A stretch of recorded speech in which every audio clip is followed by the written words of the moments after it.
Hey guys, thanks for tuning in. So, got another optic for you today on the table. This is the Riton, the 3 Tactics MPRD 2. It's their smallest of their lineup, and this is a very compact red dot design for those kind of micro 9mm. I have it on the AREX Delta M, but I also have tested it on the Taurus GX4 Toro. Now, I've had this in for a few months now, and I want to give a special thanks to True Shot Gun Club, who was kind enough to send this out for testing and review. They actually bundle these with a lot of their deals, and they have some of the best prices already online. It's kind of my go-to place, so definitely check them out if you guys haven't already. So special thanks to True Shot for helping out with this review.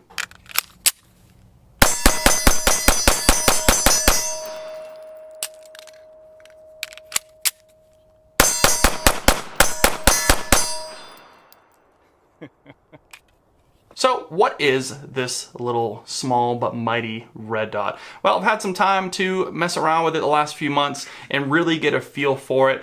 You know, it has its pros and its cons, and it's just one of those things where you need to really practice with it, because what you're dealing with here is a smaller optic that doesn't have a lot of features to it from the outside. You basically get what you see. There's no buttons, there's no switches, nothing like that to kind of adjust what you want to see out of there. It has an auto adjustment, auto brightness setting inside the optic where you can't even mess with it. So, which seems to be working pretty well though. It seems to have a nice quick adjustment in daylight. I haven't had any problems not being able to see it, which means that the system is working. And not only that, but even when it's really dark out, you hit that light, it seems to adjust fairly quickly, and you don't really have to worry about it being kind of washed out with that white. Now it also has an auto on-off feature as well, which unfortunately I did have to replace the battery. It says 50,000 hours on there, like a lot of other red dots on the market, but I've already had to replace it after a few months. Now it could be because the battery was bad, or it was the original battery that came with this and it was sitting for a long time. Who knows? It did come as kind of a test unit kind of bundled in there, but something to note, the battery already did kind of die after a few months. And again, that's just something as a data point. It might not be the case for a brand new optic in the box, but that's just kind of how mine was. Now it was brand new when I got it. It's a little dinged up, but the coating holds up pretty well to some of the testing that we did on the range. Quick accuracy and reliability test on this micro Riton red dot right here on the AREX Delta M Gen 2.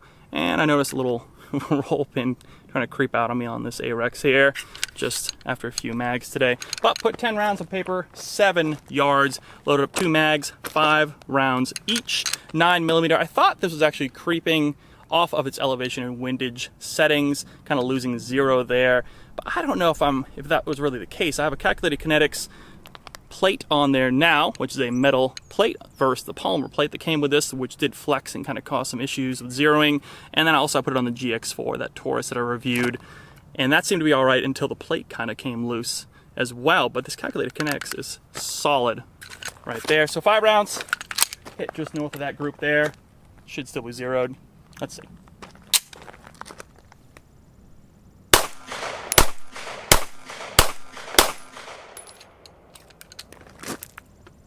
A little bit to the right. Could have been me though. They all seem pretty good in the center. So, take this lovely barrel right here and a couple of jabs there. Maybe you dropped it.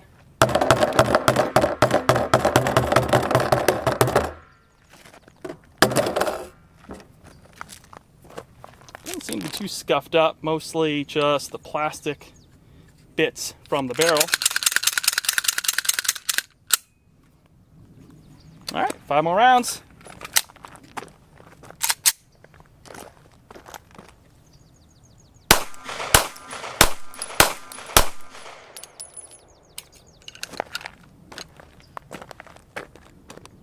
Myth busted. Set screws seem to hold up just fine after that beating, which for this type of red dot, it's kind of small, good for concealed carry. You want to make sure it at least can take that amount of abuse. It doesn't have to go through a torture test, I don't think. Probably not going to make a torture test and survive it, but just average knocking around, they're going to hold up. I have that target we were messing with earlier, where you actually have the 5 rounds here, 5 rounds here, and here's another group. I think about, yeah, it must have been 10 rounds that I was goofing off with. That's a pretty good group right there using that. But even if you bang it up a bit, it seems like reliability-wise, it's not going to lose 0 very easily, which is good unless those screws come loose, which I had happen on not only this one, but the Taurus GX4 as well. I don't know, I had to add a lot more Loctite on there to really hold it in. I try to do as minimal Loctite as possible just in case you don't mess up the screw trying to strip it out. But you really need some good Loctite on there, it looks like, for some of these plates. So you can see as long as you tighten these screws down on top, which is a problem I've had before where it was kind of drifting around with the settings there on actually getting this kind of dialed in. As long as you keep it nice and tight, put some Loctite on there, you won't really have too many issues with this. I mean, just kind of banging it around like a normal optic. Now, I don't believe this would survive a true torture test. It's not an enclosed optic. There's an emitter that is right there in the open. And it just, you know, it's one of those things where I don't think it's that rugged in terms of a bomb-proof optic, but it is a small optic and it's designed for, again, just little concealed carry. You kind of bang it around a little bit, but not something you're gonna go diving or scuba diving or throwing off of a cliff or something. Now, one thing that I think is kind of a miss for this optic is actually the elevation and windage adjustment. So normally you have a nice click, nice tactile click when you adjust it, but this one, let's see if you guys can hear that. Exactly. Can't. It's literally just a screw with, it's just a screw with tension on it. It might be enough tension to hold a 0. However, I'm used to those clicks, and you really want those tactile clicks. Now, it is 1 MOA clicks. It is a 3 MOA dot. I just don't know. I don't know if that's going to hold over time, especially if you get this kind of beat up quite a bit. It's just something kind of weird. I kind of like those tactile clicks, just something to know that you're locked in. Fit and finish, especially on this calculated kinetics plate, is very nice. It's, again, held up to some minor abuse that we put it through, just some minor torture testing there. But you can kind of see it looks very nice on a slimmer handgun like this. And then if you compare it to, say, something like the Holosun 507C, this is the one, the X2 with the ACSS Vulcan reticle there, you can kind of see just how different the sizing is. It's much smaller. The window is also smaller, which makes it a little harder to pick up. You need to train more with a smaller red dot, because as you draw, you're gonna have a problem kind of fishing. So you wanna get used to that, because there is almost no margin for error, which this little ACSS Vulcan here, I've done a full review on the past, and this one has that kind of ring on the outside to help you kind of a training and just kind of help you get back on target. But then also the one that I've used quite a bit now for the last year or two actually is the 508T. All right, this is again a Holosun, the version 2, and this is the one I got lucky enough to get one with the big buttons, which I guess is a big no-no nowadays. I can't do that anymore. But this thing is awesome, and it's a little bit beefy, you can kind of tell, compared to the little Riton here. Now, these Holosuns have been around a long time, and they have definitely proven they're worth. A lot of people run them. I have never had an issue with either one of these, especially this one I shoot almost every time I go to the range. No issues. I actually really like these. And this one is definitely doing what it's designed to do. I mean, the auto adjustment, the auto on-off feature seems to be working. I had that kind of squirrely issue with the battery, but it holds up. And not only that, but the glass is very clear. They have a protective coating on there to help with fingerprints, although if you put your finger on there, you're definitely getting some fingerprints on there.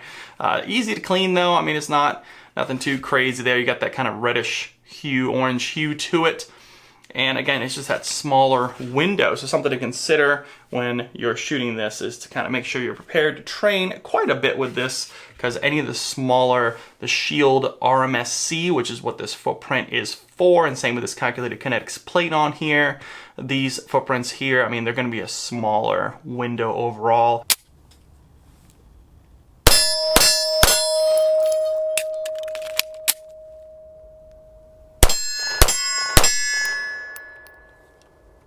Now, one other issue with this red dot is it is not really waterproof. They say it's weatherproof, kind of waterproof.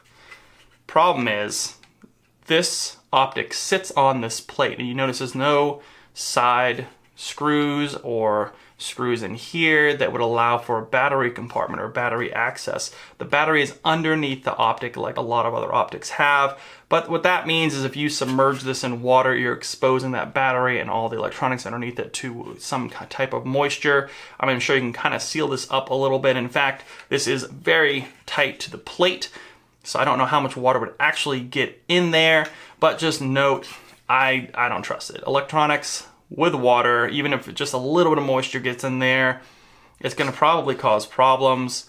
That being said, for what this is designed to do, it's not exactly a military combat ready optic. It's more of a concealed carry, everyday carry, and it's something where you might not need to have it submerged or to throw it in a lake or something like that, right? Whereas some of these other ones, I mean, they are beefy and designed to do such things, and they even have, of course, enclosed ones now that are even more be able to go and shoot in the rain and things like that, because the thing is the open emitter on the bottom here, that emitter is always on because there's no buttons on this thing, right? It's just the auto brightness, auto adjustment. That emitter, of course, is open, so you get anything in there, and you have absolutely no chance of seeing that red dot. Even any kind of water on the actual glass really messes up and just like scatters that red dot that's kind of lined up on the glass there. I've had it happen before on range days. We're shooting in the rain, and you're just shooting, and if even like a water droplet gets in there, you're gonna have to go to your iron sights. So something to note, but that could go for any of these with your emitter is stuck in there, and this one is no exception.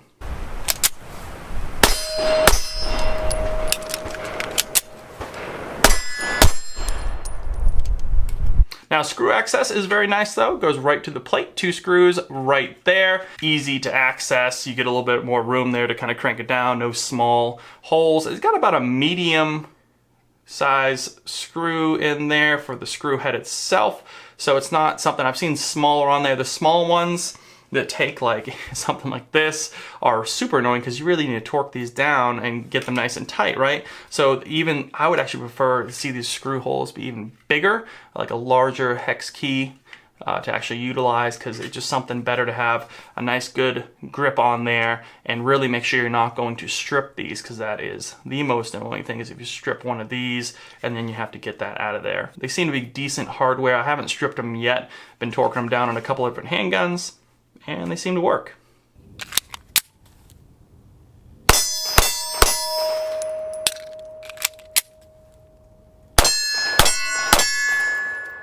One other thing to note, Riton looks like they really do believe in their product. They really kind of support the longevity of how their optics are built, because they have an unlimited lifetime warranty, which is something great to see, because if anything ever happens to this and anything where you break it, or something where the screws break off or something crazy, right, you can go and reach out to them and it looks like they'll fix it or replace it, and they don't even need a proof of purchase or anything like that. So that's kind of nice to see. I mean, it's good to see a manufacturer stepping up, especially something like Riton, where you haven't really heard of them before. I didn't really hear about them until the last couple of years or so, to kind of step up and really kind of stand behind their product in case anything happens.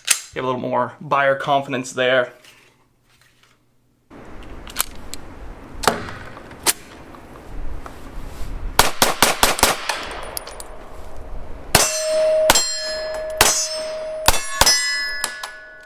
Well, that about wraps this video up, guys, on this little Riton right here. I think it's been doing just fine. Pros and cons to it, kind of just the design, things that I would rather see done differently. But overall, I haven't had any issues with it, so I can't really complain. It's probably gonna live right here on my Arex Delta M. And it's a great little compact on there. You can throw it on your Shield or your SIG P365 or whatever you'd like, especially if you want to just kind of get into the red dot world, and if you want to slap a micro on there, just know you got to train with that. I mean, the windows are a little bit smaller. It just takes a little bit more training to kind of get it right. But overall, I'm pretty impressed with it. Seems to work well. If you guys are interested in picking one of these up, I'll drop some links down below for you. And of course, if you have any questions, be sure to hit them down in the comments below. I'll be happy to answer them. As always, subscribe to the channel. Hit that thumbs up, really helps me out. Head on over to Instagram, follow me there. Like us on Facebook for all the latest and greatest deals on the internet. And I'll see you guys in the next review.